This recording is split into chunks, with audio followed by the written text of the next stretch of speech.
The Florida Podcast Network, the voice of Florida.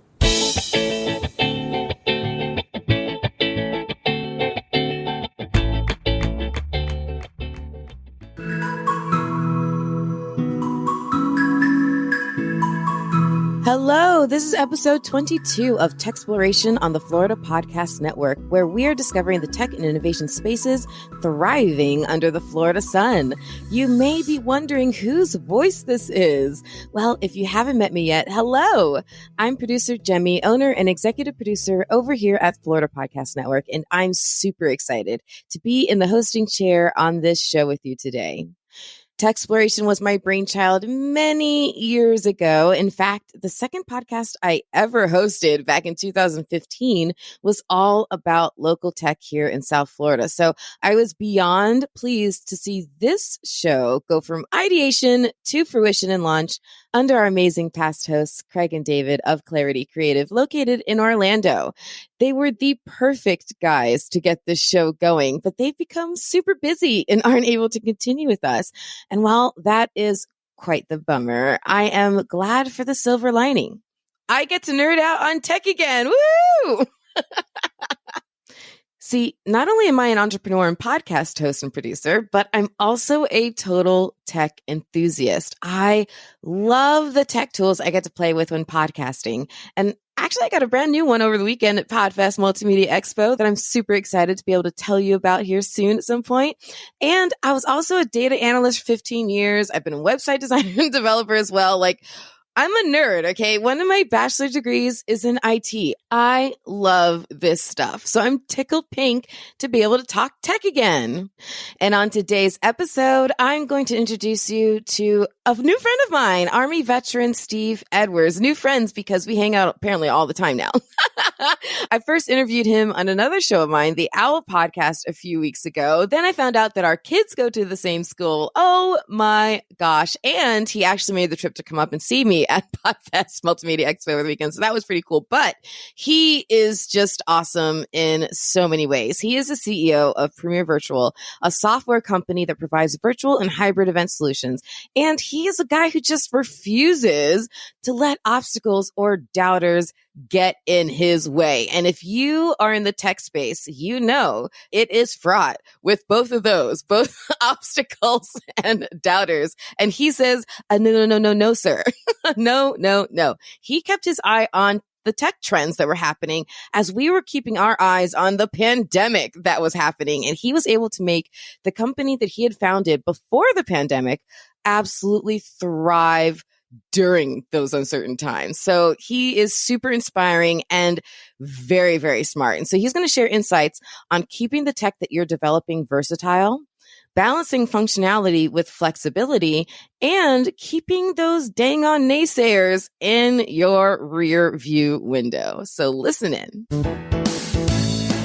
I'm very excited to bring you a genius, a local business star named Stephen Edwards, who is the mind behind Premier Virtual. What is Premier Virtual? Well, we're going to dive really deep into it today, but essentially it is a virtual way to have your job fairs and your virtual events and everything. So during the pandemic, everything had to go virtual. So this space, this business was really, really well positioned to just hit it big. And he did. And so I can't wait to dive in to the opportunity, to how it's impacted businesses, and into, of course, the tech behind Premier Virtual. So Stephen Edwards, welcome to the show. Great to have you. Oh, Jemmy, thank you for having me. Great to see you again. Awesome to see you too. Now, what Steve's referencing by the again is he happened to be a great guest on our 5th episode of another show that I host called the Owl podcast. If you guys missed it, we'll be sure that we include a link in the show notes because that was a lot of fun interviewing you with the owner of Owl, Jason Hill. But today I am flying solo and we're diving into the tech behind Premier Virtual. So let's get into it. Well, by the way, just as a funny aside, our kids go to the same school, which I think is kind of funny, but this is what happens when you are able to meet a whole bunch of really awesome people locally. So this is one of them. So Stephen Edwards, you are from Delray Beach, Florida. Actually, technically, I live in West Lake Worth. West Lake Worth. It's the wannabe Delray Beach. No, I'm just kidding. It's funny because they're like all these little, it goes Boca, Delray, Lantana's like a little sliver in there somewhere. North, There's Boynton right? Beach. You got Boca, Delray, Boynton, the sliver of Lantana, and then Lake Worth. Yeah. So it's all on top of each other. There was a little area, right? My old grocery store. It would be like if you stood on the corner and you were on one corner, you were in Lake Worth. The other corner, it was Lantana, and the other one was Boynton. It's just crazy, that little corner right there. Too funny. We should do it and take a picture. Take a picture, right? It's like that. There you it's like go. that up north, right? When you can stand right, in line crossing the border, in like 3 or 4 states at one time. Exactly. So not quite as cool, but I think it's still pretty cool. It's Florida cool. It's Florida. Hey, it's Florida cool. It's warm. We don't have snow. It is warm. And so you've been here. Have you always lived in Florida?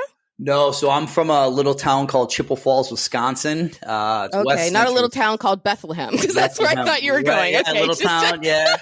I actually grew up in a township that only had 400 people. So it was very small town, Wisconsin, like out on the lake.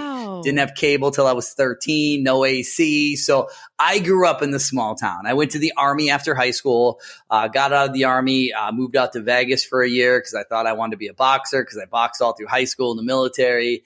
Realized at 21, I didn't want to get punched in the face anymore. And you have a beautiful face. Why ruin it? Yeah, I worked at the Hard Rock Hotel and I made $8 an hour. And I was like, you can't live on that. So I went and I had some buddies. There was a bunch of us that wanted to move to Florida after we got out of the Army. And I was the first one to get out. I didn't want to stay in North Carolina. So I kind of moved to Vegas really on a whim. Then we moved down here to South Florida, went to FAU, graduated in 2002. And then I got transferred to Charlotte, then Atlanta. Then I moved to San Diego, back to Atlanta. Then I took a job. I was on the road for a while, came back to Tampa. I think Tampa was 2009. So I was there for 2 years and then back here to South Florida in 2011. Okay, so let me ask you a really quick question. What is the largest event to date that Premier Virtual has hosted? 17,000 job seekers and 1,700 companies. It's the largest ever job fair put on in the world. So I'm not a mathematician, but I know that is multiple times X's of the size of the town you came from. You packed your town times many, whatever the number is, 17,000 divided by 400 comes out to be. You have created the ability to connect multiple times more than the size of a town. Like that is in and of itself pretty awesome when you sit back and kind of just take that in. It's crazy because when you look at it, like my kids, I love my kids to death and they've never really seen snow. So in December, they said, "Dad, we want to see snow." So I said, "You realize it comes cold weather," but they wanted to see snow. So and your thin blood may not like it so much, your Floridian boys. So I booked a ticket. I went online and I said, okay. And I booked tickets for me and my 2 boys and gave my wife a kind of 4 days to herself back here in Florida. It's a good man. Good for you. So she had some alone time, but I took the boys up to see snow. And I was there, I was talking to my mom. They moved out of the township, right? So I'm from technically a town called Chippewa Falls, right? But the township I lived in was called Anson. That's the one that had like 400 people that's out there. But Chippewa, when I grew up there, it had 12,000 people. And now it has 13,000 people. So think, right? I left there in 94. Wow. It's now 2023. And in that 2070, only 1,000 more people moved in, right? Granted, a lot of people die off. Just it is. But if you think about, right, kind of where you were saying is my town that I grew up, the job fair that I put on was bigger than there was more people than my entire town. That is crazy. I never thought about that, by the way, but that's crazy to think about.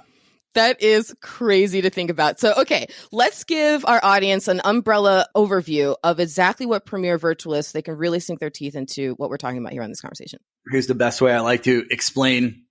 Some people know virtual, some people don't, but here's the easiest way. So when you're listening to this, I want you to close your eyes. And I want you to I'm think doing it right now. Right? You're walking into a hotel or a convention center. And as you walk into that, you see these things that say location, industry. Maybe you say, oh, I want to go into an industry, and you go into that industry. And when you click on that industry, you see all these different things: sales, marketing, accounting, everything, right? Think about a job board, right? If you go to a job board, you say, I'm looking for a sales job in Fort Lauderdale, and all these companies pull up. Well, in the virtual world, you go in and you click that box, and then you go and you see all these logos of these companies, and you go in there and you walk into this company and you see what they do, and you read, oh, this is exciting. I want to go farther. I want to see their jobs. I see their jobs, and I can submit my resume. I can research that company, and then I can chat and get into a video interview in a matter of seconds. But let's just say that wasn't the right job for me. I could walk into that room, and in an in-person job fair, I got to wait in line to get to the front of that line. And I'm so excited. I got my resume, and I'm like, hey, I'm Steve. I just waited for 15 minutes and I'm looking for a sales job. And they're like, sorry, we only have engineering jobs. So I'm like, oh, okay. So I go wait in the next line, and I get up to the front of the line, another 15 minutes. I'm like, I'm Steve. I'm looking for a sales job. And they're like, we only have marketing jobs. So then I got to wait another, right? It's a waste of time. So what does the virtual do? I can go in, I can see the company. Is it a fit for me? Yes. Great. I go forward. If it's not, I leave. It saves me, right? Johnny Job Seeker, a ton of time. And it saves Susie Recruiter not having to have people come in and wait in when she says, hey, we're hiring for engineer. And they're like, sorry, I'm hiring for sales. And the next person comes in, and the next person comes in, and the next person comes in. It was just life is about efficiency, right? And even before, when I was doing in-person job fairs, and that's how I got into, this software, is I put on in-person job fairs for 9 years, and we did them in the evening time. They were geared towards a specific industry, mainly sales is what we dealt with. And the companies that were there were all looking for salespeople, and the people that were coming were all looking for sales jobs. So it was efficient. But then we took it a step further, is we brought the candidates into a theater style room. And each company came up and said, here's who we are, here's what we do, here's what we're hiring for, here's why you should come work for us. So those people, they didn't have to wait in 20 lines. They could say, I want to talk to this company, this company, this company. Efficiency. So when I saw kind of job fairs were dying, right? Job fair is a bad word. Job fair and MLM and network marketing are really bad words in this world, even though they can be a benefit. Right? There's really good things about them, but people automatically have a negative connotation about it.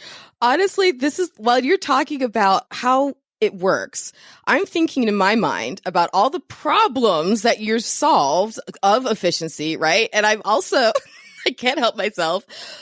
So there was a meme I happened to see yesterday, and it was a picture of a group of people hiking up a totally snowbanked mountain, right?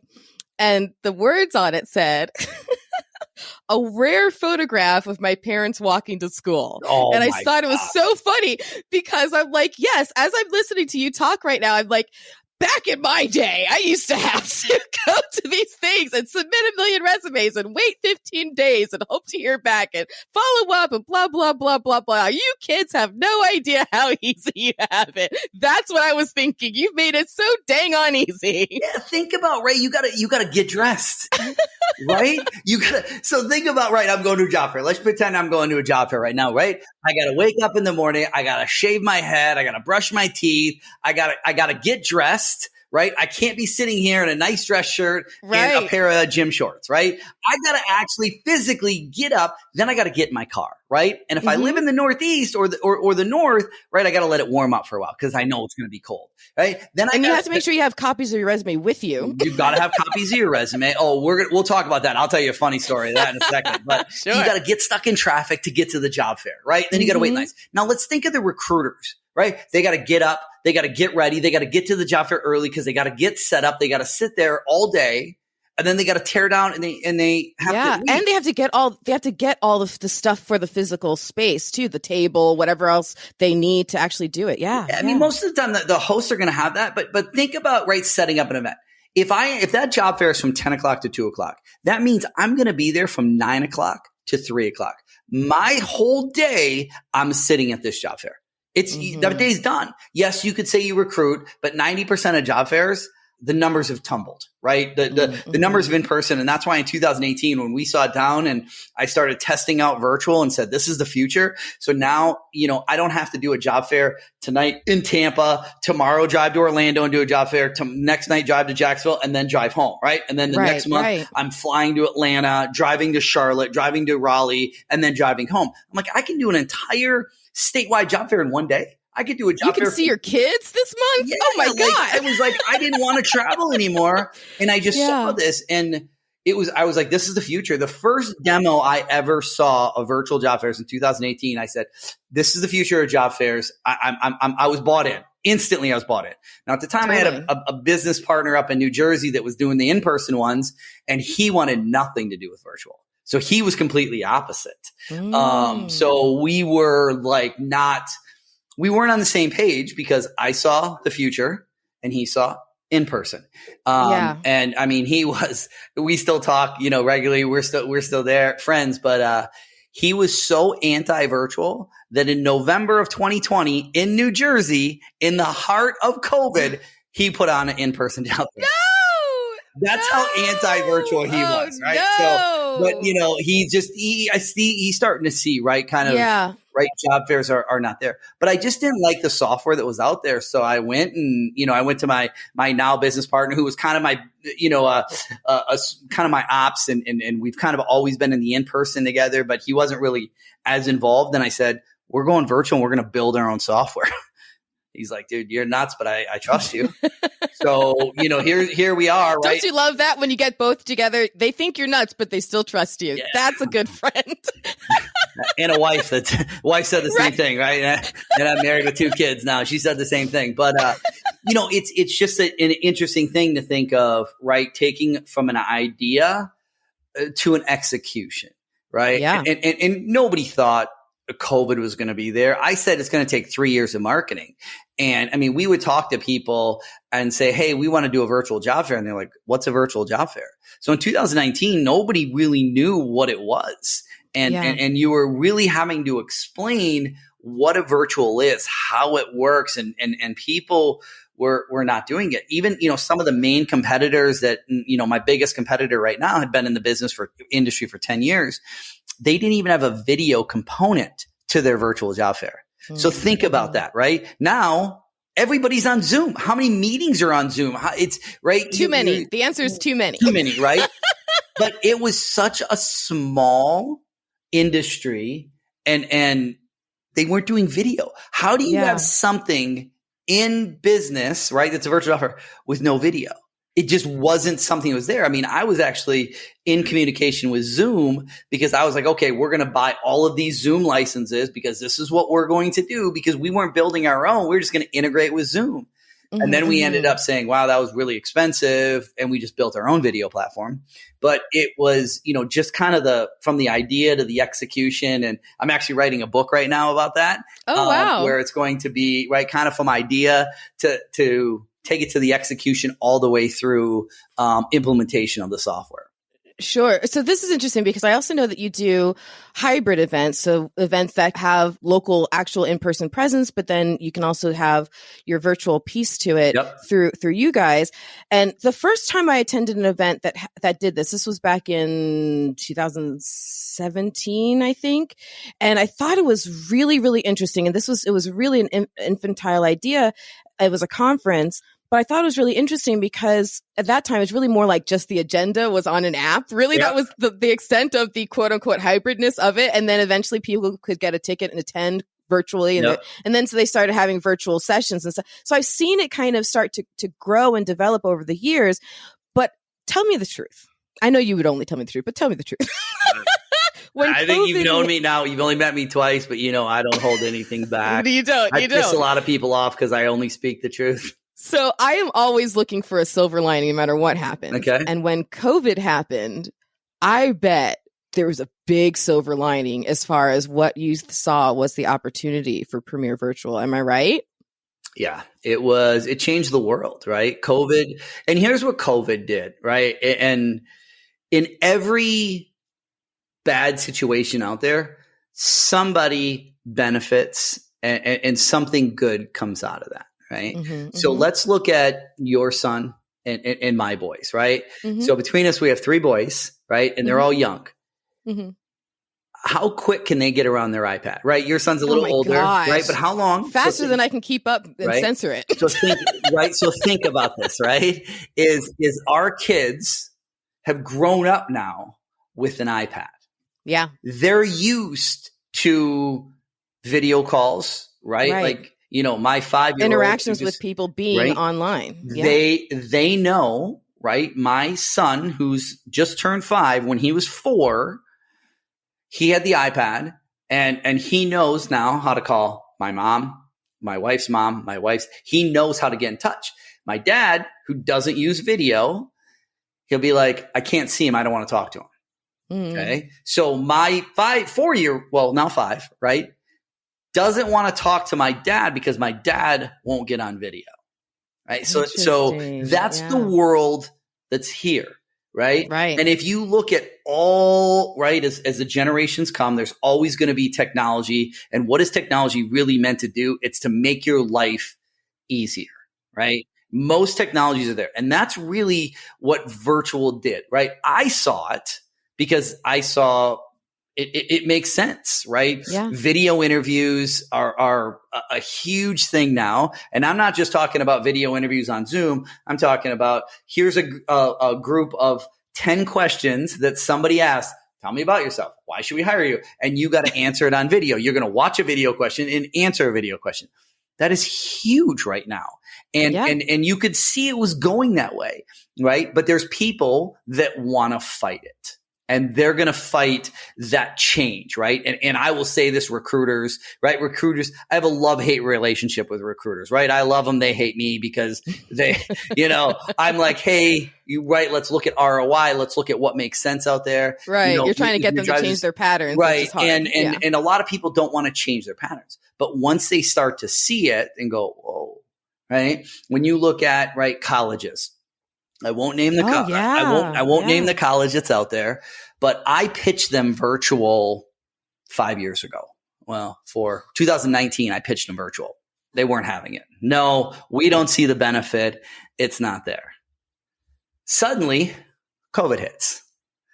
Now they call me. Luckily, now it's a necessity, not an option. They've now been on our platform for 3 years, and they really love our platform. Even though, right, when the colleges have this kind of this job board, kind of like an Indeed, LinkedIn combination. It's called Handshake. Well, they went out and they said, we're going to build our own virtual platform. So they failed once, they failed twice. Their platform just wasn't good. But what happened is they wanted to get into Europe. So then they went and they bought a European virtual platform, right? Because they were already in the school. So they kind of got that.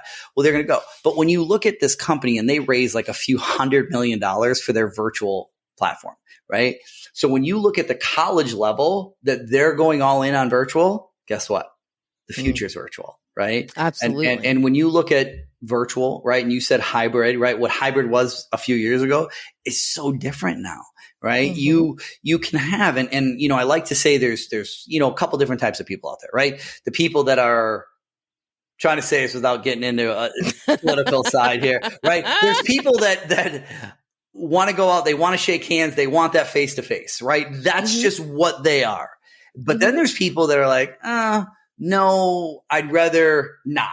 Right. I don't want to go out. I'm worried about COVID. I don't want to shake hands. If I'm going to go out, I'm going to wear gloves. I'm going to wear a mask. Right. I'm going to, hey, listen, the world needs everybody that's out there. But if you only do in-person events, those people that don't want to be in person are not going to come in. And if you only do virtual events, those people that are so anti-virtual, like my old business partner, that they're not going to come in. So by putting a hybrid model, and maybe day 1 is your virtual event, day 2 is your in-person event, right? So you can have that. And there's going to be people that they're going to be I know there's people I know that hate virtual. And if you would have asked me 5 years ago, Steve, you'd be running a tech company that does virtual events, I'd be like, you're crazy. I'm a face-to-face.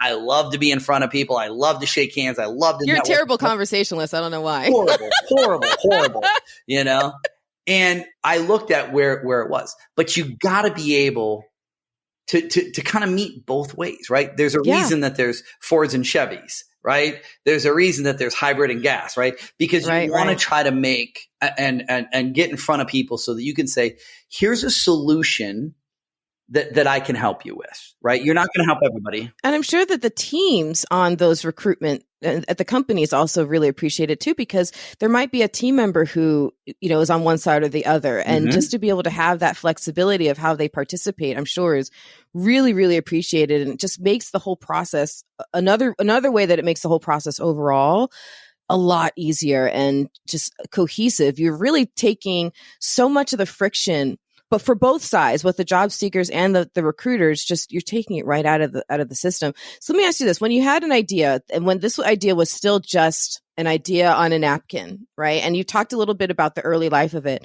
What was an early step that was really determinative? That had you done the opposite direction, we would be seeing something very different from Premier Virtual right now. What was I can tell you the whole thing, right? We went out and I had, at the time, it was one of my mentors, and he's like, Steve, I just landed a virtual reality client and I think you should get on the phone with him and he can tell you about virtual job fairs. I was like, what the hell's a virtual job fair, right? 2018. I'd never heard of one. I'd been in the job fair industry for 9 years. I'm like, what's a virtual job fair? So I get on the phone with this guy and this guy's showing me this. And I'm just like, I'm just like, this you became that mind blown emoji. That was the mind blown emoji. This is it. This is the future. So long story short, we went out and this guy he was essentially a reseller is what he was. Mm-hmm. And he was trying to charge me a ridiculous amount of money. And I was like, dude, you're crazy. Like, that doesn't make sense financially. I go, sharpen your pencil, come back next week. So next week he comes back. I'm like, you got your pencil sharpened? He goes, yeah. I go, good. What are you going to give me? And he gives me the same price. And I was like, you not a good listener or what? And he's like, no, I'm going to give you more boosts. So instead of 50 virtual boosts, I'm going to give you 100. And I was like, it still doesn't make sense financially. I can't do it. So I went out and all I did was I looked at the guy's URL and I realized he's pitching me somebody else's product. So then I went out. And again, to this point, I had not researched anything. So I finally, I realized it, right? I was going to go with this and I realized, hey, he's pitching me somebody else. So then I went and did my research, right? So then I narrowed it down to a couple companies and at this point, it was a very, very small industry, right? There was only a few, I think 3 that were actually platforms. And I talked to all of them and I said, okay, here are the 2 that I like. And I chose the one, right? And it came down to the finances of what they were going to do for me for the money. I had reached out to their references and they had phenomenal references. I was like, great. So I started using their platform. And we were going to do the platform with the guy up in Jersey and he couldn't get anybody in. And I got everybody, all my people in, and then this is when I realized he didn't want it, right? It was going to affect. He did very well in in-person job fairs. So how he ran his business up there and how we were going to do the virtual, it was going to affect it, right? A statewide event was not good because he does events in North Central and South Jersey. So, right, there was 3 events. Well, if you did it at one, well, now you're only going to get 1 fee instead of 3 fees, right? And he had done this for 20 years and his clients liked it this way. So he didn't want to, and I get it, right? I completely get why he did this, but I saw this is the future. So I ran 3 events and then I went and I said, okay, I signed a huge contract with that company. And I said, I'm going all in. I said, I'm going 100% virtual, no more in-person job fairs. And then after the second event, their customer service just got terrible. They were based in another country and the service was just horrible. So I just reached out. I said, I can't do this. You're affecting my money now because of what you're doing. And during the events, it's terrible. So they said, yep, we'll let you write out your contract immediately. And I was like, oh. So you still saw the potential of going this direction. Right? I still was doing it. So then I went to the second company that I was originally talking to. They were a lot more money. And I said, okay, I'm going. And all of a sudden they sent this 10-page agreement over. And I sent it over to our attorney and he's like, I don't think you want to sign this. He goes, it's pretty much says in there, if you use us, you can't build your own platform ever in the future. And at that point in time, I didn't have a thought of building anything Wasn't me. I was using somebody else's platform, right? It was easier for me to use somebody else's platform, run the Wasn't event. even a thought in your mind. Not even a thought in my mind. And then my attorney said, if you ever want to build this, you can do this. So I had a phone call with their CEO and, he kind of said, no, it's not that. You just can't use our code. But what it did is it put something in my mind to say, do I want to build this? And I'm like, for what people say about attorneys, that's a good attorney. He knew you. He knew what you might want to do. Yeah, Justin Bennett, dude, guy's amazing. He's here in Boca. Love this guy to death, right? But he kind of put that in, and I was like, we've thought about it, but it's really expensive to do it. But let's go out and do it. So we started interviewing software development companies, and I got these costs, and I was like, holy crap, that's a lot. So, and then it ain't cheap, people. And this is like some of the stuff that I really get into detail in the book is when I interviewed all the companies, and then I narrowed it down to 2, then I picked one, and then I went to a second one, and then a third one, a fourth one. But long story, right? There's a long story with that.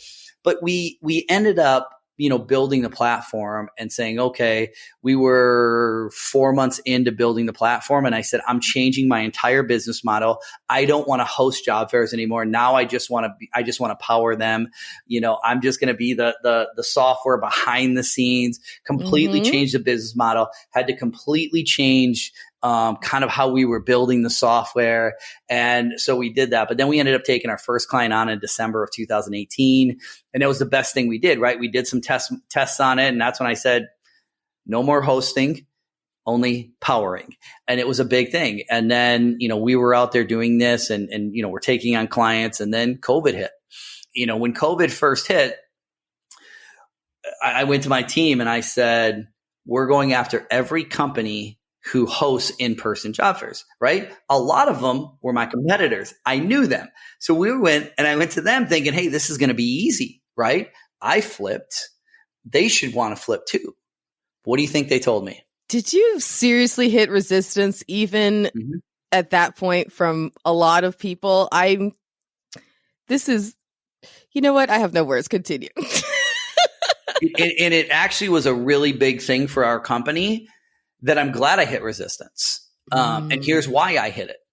They all knew me, right? All my competitors in the job fair world knew me, right? Even though there's a lot of job fair companies, South Florida was the most competitive market in all of job fairs in the entire country. So when I called them and said, hey, I have a virtual platform that you could use, they said, yeah, you're just trying to steal our clients and our candidates. So we won't use you. So even though, right, and there's a big company down here in South Florida, right? And I talked to their manager and she flat out lied to me, first of all, but she's like, we're building our own platform. We wouldn't use you. You're just trying to steal our clients. Sure enough, they went with our competitor. But because she could not face that I made the decision a year ago to say virtual was the future. So they said no. So I had to go out and say, we don't market, we don't do anything. So we did take, quite a few job fair clients on, but we work with workforce development. That's kind of our number one. We went after the workforce development and we took over that industry. And every state has a workforce development. It helps people that are unemployed get jobs. Sure. So we had some resistance on this side because of what my past was, because they were worried.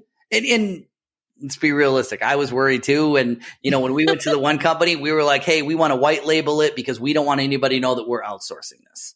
Right. So I get what their concerns were, and I mean, there was people that they didn't know, right? All these people who were doing in-person job fairs, suddenly their businesses were shuttering. Doors shut. Right. They had nothing that they could do. So they were trying to do almost anything. I mean, there was guys, I don't want to say they were crying on the phone, but they were like, we don't know what to do. Like our business is failing. And I'm like, go virtual. I'm like, I saw this and here's right here are numbers. Here's what you can do. You have to think about this. But you started to see, and a lot of those companies went out of business. They didn't want to go virtual. They didn't want to make a move. They wanted to try to stay in person. Some switched to recruiting firms, but you saw a lot of those businesses kind of fell off. Yeah. But when you look at in-person job fairs, I mean, some of there's a couple national companies out there that they'd have job fairs with 20 people at a job fair. How is a company going to pay $500 to $1,000 to attend a job fair with 20 people? It doesn't work anymore. It doesn't. It was crazy. Is right now, the other day, I got an email from a company that has a job fair that's going to be in West Palm Beach. And the interesting thing, it was supposed to be in December. And I said, I haven't seen any advertising from this company. I'm like, I wonder if they actually did the job fair. Sure enough, I got an email. They had postponed it. Right. And I talked to the guy. I tried to flip him into hybrid, and he wasn't having it. Right. He's like, I do these huge convention centers and everybody's going to come in. And I'm like, you're not going to fill it. Right. I did West Palm for 9 years. I know the market here. And you're trying to charge $10,000 for a sponsorship, $2,000. Like it doesn't work. You gotta have, right. And especially if people are working, you can't, if the job fair is from 10 o'clock to 2 o'clock, who can attend that job fair? Right. It's unemployed, right? Unemployment rate is low.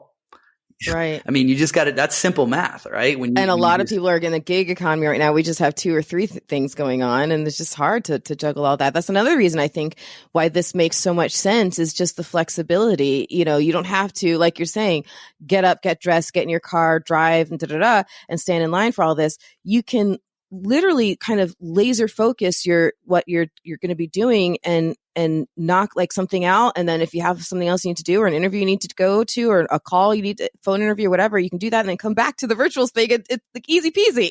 This, like those people that are working, right? Let's just say, Susie candidate's working, but she's not happy, right? Susie was a recruiter a moment ago. So I'm sorry, Susie lost her job. She's now a candidate. If you've heard me a lot, I always talk about Johnny candidate or Johnny recruiter, Susie candidate, Susie recruiter, just the 2 names that I use. So Susie's not happy, right? And I'm actually speaking at the Future of Work conference next month. Oh, and cool. I'm speaking about quiet quitting, right? Because that's a new thing, right? How many people are working, but they're not happy? Right? It's not about the unemployed. It's about the underemployed. And there's so many underemployed out there.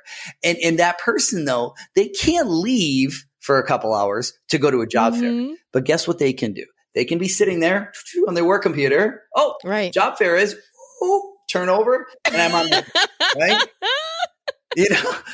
As I'm here, I'm business owners, you've heard nothing. This didn't happen. This is not something suggesting to your employee. No, but you're right, though. You're absolutely right. It's about. You said it a moment ago. Opportunity. I don't remember what you said, but it's about having the chance to go and be flexible, efficiencies, all of that built into. So let me ask you. Let's peel back the layer real quick on the tech. Let's dissect the tech. Right. Let's go. Let's dissect it. So if we were to peel back beyond the front face of it, and so beyond what people are seeing, whether they're the job seekers or job recruiters, they're seeing as the front face of the app, and they're utilizing it. What is powering that app behind the scenes? Like, however much you feel comfortable sharing. I can tell you what powers that app. Go for it. We'd love to hear it. The phenomenal team at Premier Virtual. My team behind the scenes, from my development team to my IT team, is doing it. But what we have, couple things that we do a little different, right? Is one, I don't have add-on fees, right? A lot of my competitors nickel and dime everybody. Oh, you can only have this many people and stuff like that. I cut that out immediately, right? So that was a big thing, right? Money so they can budget for events. But I have a client success team that all they do is train our clients. And not only do they train our clients, they train our clients' clients, because we do virtual on a daily basis. They don't. So my client success team is phenomenal. I get more emails about how amazing my client success team is. It's unbelievable. Like I want to say weekly, I get emails about Glenn and Jordan. It's phenomenal to get that. As we're sitting here right now, I just got this email and it popped up on the right of my screen, and it just said, Steve, thank you. Because we got a huge new launch coming out next week, and it's going to change. Nobody in my industry has what I just built. And we're exciting. It launches on the 27th. But we're going all of our heavy user clients to show them, hey, here's what it is. And it's all because they gave us feedback, right? And this is what really powers our platform, is our clients, right? We listen to everything our clients say, right? So Michael just said to me, he's like, thank you. And thank you for listening to our needs, right? They had a problem. we fixed it, right? When COVID hit, the solution was virtual and video. Well, now we're 3 years into this. So people still have a problem. And I don't care what it is, right? With recruiting, I can't get candidates. I can't get candidates. You know, there's a problem out there, right? And me personally, and this is where I'm an honest thing, I think the recruiting thing is broke. And I was at a conference, few years ago, right? Before COVID, and they had this guy that was a speaker. Guy was phenomenal. And I need to find, I know his book is here because I literally have a note that I want to put on LinkedIn and tag him because I still to this day, it was about 6 years ago, I think, that I saw this conference. And he talked about the song and dance of recruiting.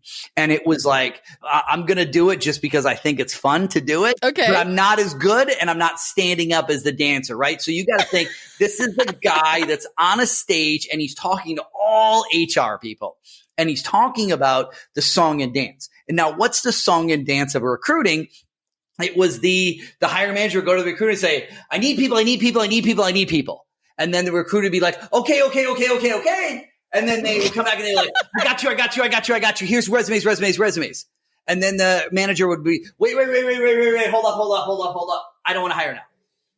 And the recruiter's like, you told me you wanted to hire. Well, now we don't want to, right? Because the hiring manager didn't have time to interview these people, right? So it was a song and dance of back and forth. Well, now I kind of look at, right, I call it the song and dance 2. Okay. I haven't created the dance for this yet, but here you're going to be the first person ever heard the song and the dance too. All right. So right now, what do recruiters say? Recruiters want more candidates, more qualified candidates, not just resumes that they get off of job boards because all these people go click. I submitted 50 resumes, put my feet up in the chair, and I watched Jerry Springer for the rest of the day. It's very true. You know, they're frustrated. But then you got the candidates over here that are like, we want more real interviews, right? They're getting ghosted. They want more real people, right? They want that. Well, do you know what the answer to that is? Virtual job fairs, right? Where you can have a live recruiter and a live candidate. You put them together and they talk and they video and they say, am I going to move down the process to get hired? You can make a decision very quickly. Recruiters want qualified people, okay? Candidates want to talk to live recruiters and book a time to speak with them.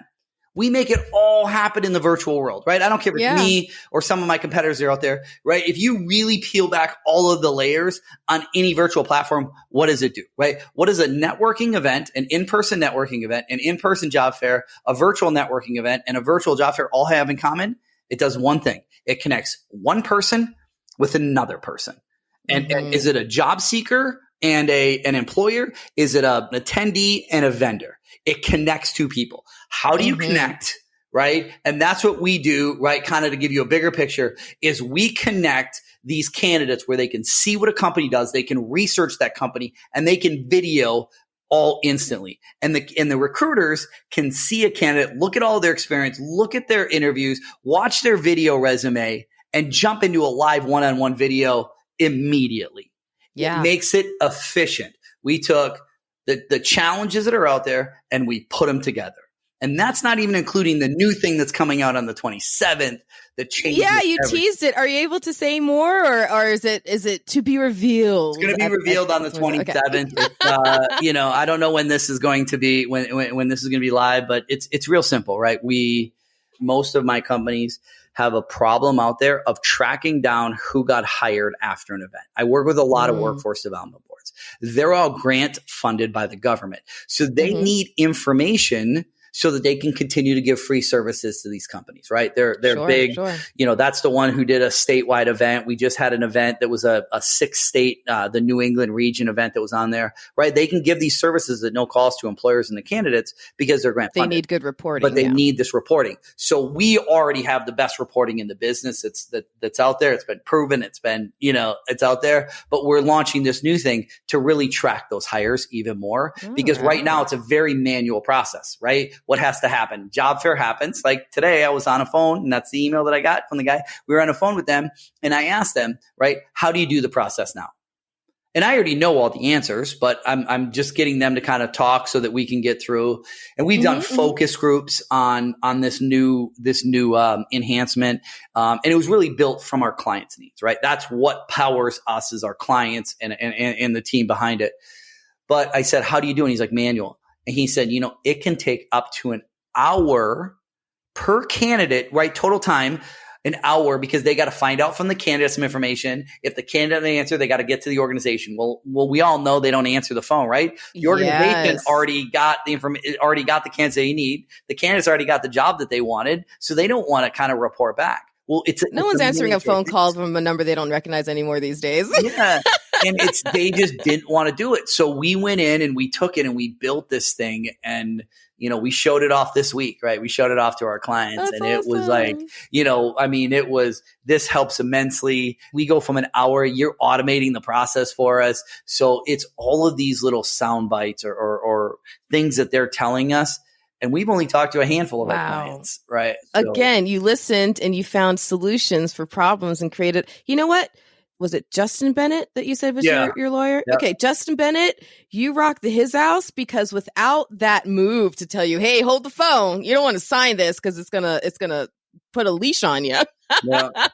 You wouldn't have been able to do all this stuff. So that's phenomenal. I think what you've done is really amazing. And as we get ready to wrap up here, I want to touch on one other aspect of this, because I know that Premier Virtual, the platform, the way that it works, can be applied and have other uses and purposes. What are some other visions and uses for your platform?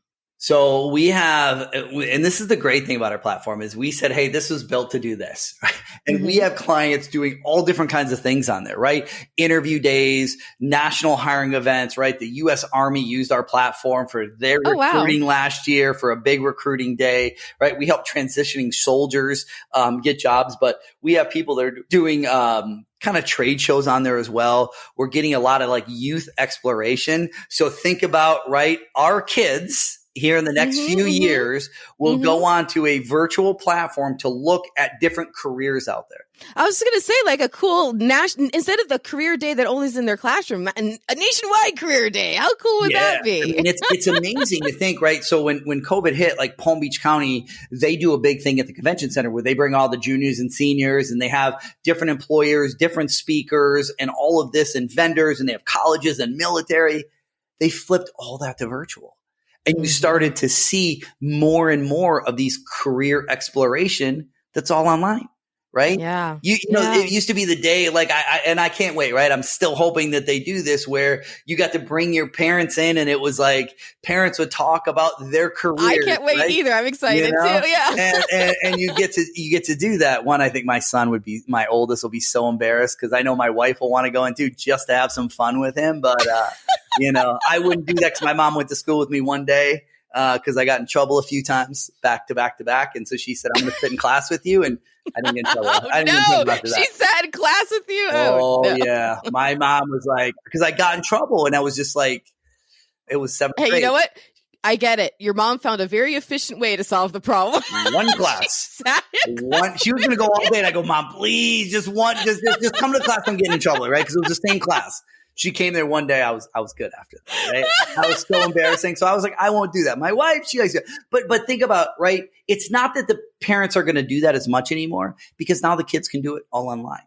Right? They're going online. As long as they don't say they want to be an influencer, I don't care what my kids do, right? They can go and do whatever. But it's there, and it's just to see. Like, we were on with a big school district out in Texas earlier today, and it's one, they do hiring. Two, they do like career exploration. They do webinars on the platform. We built our own video interview software. So now people are using our software just for mock interviews. So when a candidate goes out, right? Because not everybody, like you and I, we like to be on camera, right? We like to be talking. Not everybody likes to do that. So if you go and say, hey, Susie or Johnny, you have a video interview, and here's 10 video questions you have to listen and answer. They might not do this, right?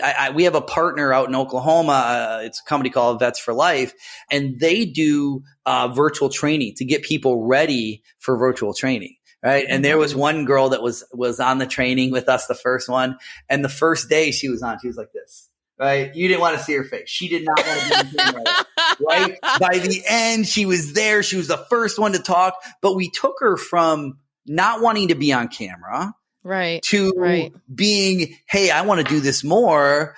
How can I come and work for you all? So, and that's the kind of thing, and they're using our software to help people get ready for that. That's awesome. That is absolutely phenomenal. I think the best is yet to come. I cannot wait till the 27th so I can find out this big news that is just a couple of weeks away as we're recording this. But yeah, so I better get an email, or I'll be on your social media or something. I'll definitely see it. I'm really excited.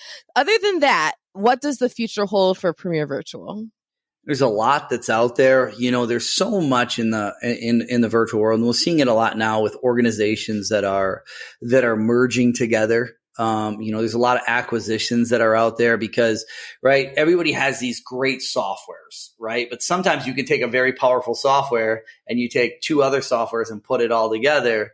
Can you make it even more powerful? Right. And I really think that's kind of the future. I have an IT roadmap for the next 2 years. And guess what? We'll never get through that because there's new things that change all the time that suddenly jump that list where it's like, hey, can we benefit this? So, different organizations, right? We just started white labeling our software. So now organizations can use our software without our name on it, with their name on it, and they can go and market it. So it's kind of a big thing for us going forward. That is awesome. So as you're listening to this interview, if you want to follow someone who knows how to be on the cusp of innovation, is always forward thinking, a visionary, definitely follow Steve Edwards. Steve, where can people find you so they can be sure to follow you? The best way is LinkedIn.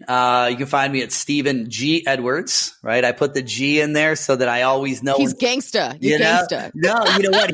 Here's a trick if somebody's an automated message. Right. So if somebody sends me a LinkedIn email that says Steve, I know they typed it out. But if if it says Stephen G, nobody talks like that. That is so clever. It pulls my first name out of there, right? So it'll pull Stephen G. Oh man, I got one yesterday. The guy's like, I'm so glad that's online. I don't know how many people are actually real on here.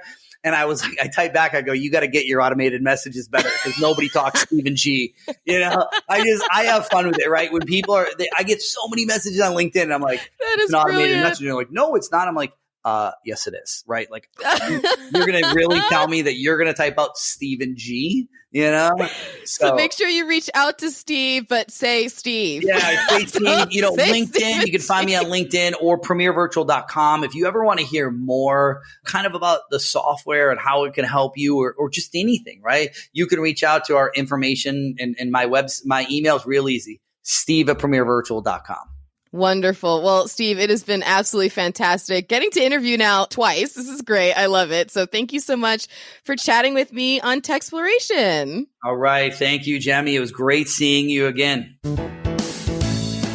So there you go. My first episode in the hosting chair for TECHxploration. And thank you to Stephen Edwards of Premier Virtual for being an incredible guest. Be sure to check out the show notes for how to connect with him so you can find out more about his virtual events. But yeah, here I am, your new TECHxploration host, Producer Jemmy. So you'll hear me on most episodes, but you're also going to hear some other wonderful voices as well. In fact, our lead content producer here at Florida Podcast Network and our parent company, Flintstone Media, her name is Amber. She is wonderful. If you're familiar with Fresh Mix, you've heard her there. She will actually be hosting the next episode of TECHxploration and introducing you to Tony Salvaggio.